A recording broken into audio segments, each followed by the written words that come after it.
نہیں لکھوائی تھی. آپ کو کلیئر کر دینا چاہتے کہ آپ غلام بن کے آ رہے ہیں. آپ علماء کی عزت نہیں کر سکتے, مت کیجئے جلسہ, بند کرا دیجئے جلسے اور مدرسے. عالم کو بلا کے ذلیل کر رہے ہیں آپ, اسٹیج پہ دھمکی دے رہے ہیں. السلام علیکم ورحمۃ اللہ وبرکاتہ. ہمارے یہاں جو عالم کا پرسیپشن بنا ہوا نا کہ عالم کون ہے, عالم وہ ہے جو دن بھر مسجد میں رہتا ہو, مدرسے میں رہتا ہو, اس کا کوئی کام نہیں ہے, وہ بس دین کی تبلیغ کرتا ہے, اور اس کا جو کھانے پینے کا ذریعہ ہے وہ لوگوں کے ذریعے, چندہ کے ذریعے اور لوگوں کے تعاون کے ذریعے ہی اس کا کھانے پینے کا بندوبست ہوتا ہے. لیکن کوئی ایسا شخص جو علم بھی رکھتا ہے, وہ عالم بھی ہے, دین کی تبلیغ بھی کرنا چاہتا ہے, دین کی تبلیغ بھی کرتا ہے, اس کے ساتھ ساتھ اپنی روزی روٹی کمانے کے لیے, اپنے جو ذریعہ جو انکم ہے, اس کا انکم کا ذریعہ کرنے کے لیے کوئی بزنس کرتا ہے یا کوئی کام کرتا ہے یا کوئی بھی چیزیں کرتا ہے, تو لوگ اس کے بارے میں یہ تصور رکھتے ہیں کہ یہ کیسے عالم ہو سکتا ہے, یہ تو بس دکان کھول کے بیٹھا ہوا ہے, یہ تو تجارت کر رہا ہے, یہ عالم کیسے ہو سکتا ہے.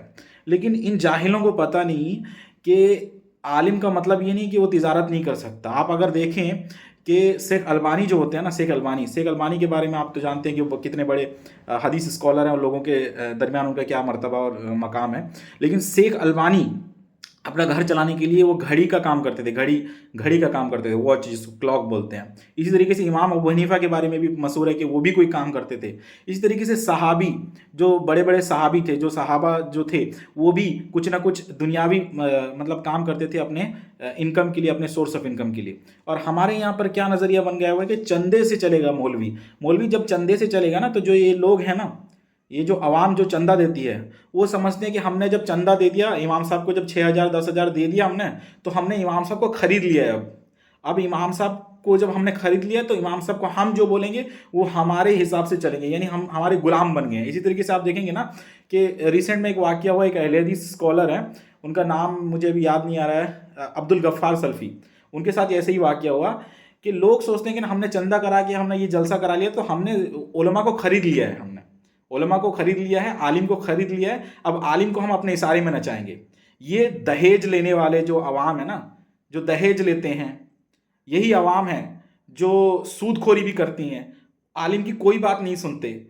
ٹھیک ہے, عالم بولتا ہے شادی کرو نارمل طریقے سے, لیکن یہ دھوم دھام سے دنیا کو دکھانے کے لیے, آڈمبر رچنے کے لیے کرتے ہیں. یہ سب کام کریں گے, موج مستی کریں گے, اور یہ جلسہ بھی کر دیں گے, چندہ دیں گے, جلسہ بھی کر دیں گے. جلسہ ان کا مقصد نہیں ہوتا دین سیکھنا. اگر دین سیکھنا مقصد ہوتا نا, تو جمعہ کی تقریر ہوتی ہے, ہر جمعہ کو جمعہ تقریر ہوتا ہے, ہر ویک, اور جمعہ کے تقریر میں وہی سیم ٹاپک بولا جاتا ہے, کہ ہر چیز کام سنت کی طریقے سے کرنا چاہیے, کوئی بھی نئی بدعت کو ایجاد نہیں کرنا چاہیے. اور جلسے میں بھی سیم بات ہی کہا جاتا ہے. اگر اس کو سدھرنا ہوتا تو وہ جمعہ کی تقریر سے سدھر جاتا, اس کو جلسہ کرنے کی ضرورت نہیں ہوتی. لیکن یہ لوگ جلسہ کرتے ہیں, لوگ مجلس کریں گے, کھانا پینا ہوگا, یہ موج مستی کا ایک طریقہ ہوتا ہے, ایک عادت ہوتا ہے لوگوں کا جو پہلے سے لگا ہوا ہوتا ہے. پہلے لوگ کیا کرتے تھے, دنیاوی چیزیں کرتے تھے, گانا وانا کا مطلب منچ لگا ہوتا تھا, اس میں جاتے تھے, اور وہی عادت ان میں رہ گئی ہے. اب اس کو جلسے کے ذریعے اس عادت کو پورا کرنا چاہتے ہیں. جلسے میں اخلاص نہیں ہے کہ جلسہ ہم کو اس لیے کر رہے ہیں کہ دین سیکھنا ہے. اگر دین سیکھنا مقصد ہوتا نا, تو اس طرح سے عالم کو بلا کر ان کا بےعزتی نہیں کرتے. کیونکہ یہ جو دہیج خور عوام ہے, اور عوام کو میں بالکل کلیئرلی کہنا چاہوں گا کہ زیادہ تر عوام جو اہل حدیث میں ہے, ہو سکتا ہے کہ وہ شرک نہیں کرتے ہیں, لیکن ان میں یہ خرابی بالکل پائی جاتی ہے, کہ وہ عالم کی عزت نہیں کرتے. عالم کو سمجھتے کہ ہم نے خرید لیا ہے, ہم نے اس کو خرید لیا ہے. اور اپنے دنیاوی معاملات میں ان کا نظریہ یہ بن چکا ہے کہ اسلام کا مطلب ہوتا ہے صرف نماز پڑھنا, روزہ رکھنا, یہ ہوتا ہے دین. باقی دنیا میں تم حرام خوری کرو, تم کوئی جاب کر رہے ہو, وہ حرام جاب بھی ہے تو بھی چلے گا, کیونکہ وہ تو دنیا سمجھ رہے ہیں نا کہ یہ دنیا ہے.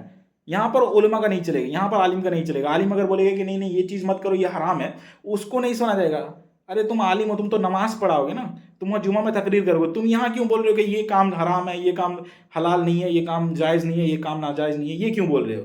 یہ مینٹلٹی بن چکا ہے عوام سمجھتی ہے کہ ہم لوگ صرف علماء کو رکھا ہوا ہے نماز پڑھانے کے لیے. 10,000 لو نماز پڑھاؤ, ٹھیک ہے, اور 10,000 لو یہ تقریر کر دو, فلانا جلسے میں آ جاؤ اور ہم کو انٹرٹین کرو, ایسا سمجھ کے رکھے ہیں عالم کو.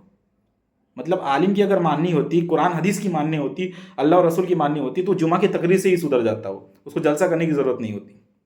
لیکن یہ لوگ اپنا انٹرٹینمنٹ کرنے کے لیے جلسہ کراتے ہیں, تبھی وہ عالم کو بے عزت کرتے ہیں. اگر یہ دین اور اخلاص کے ساتھ جلسہ کرانے کا ان کا مقصد ہوتا تو یہ چیز نہیں کرتے کبھی وہ.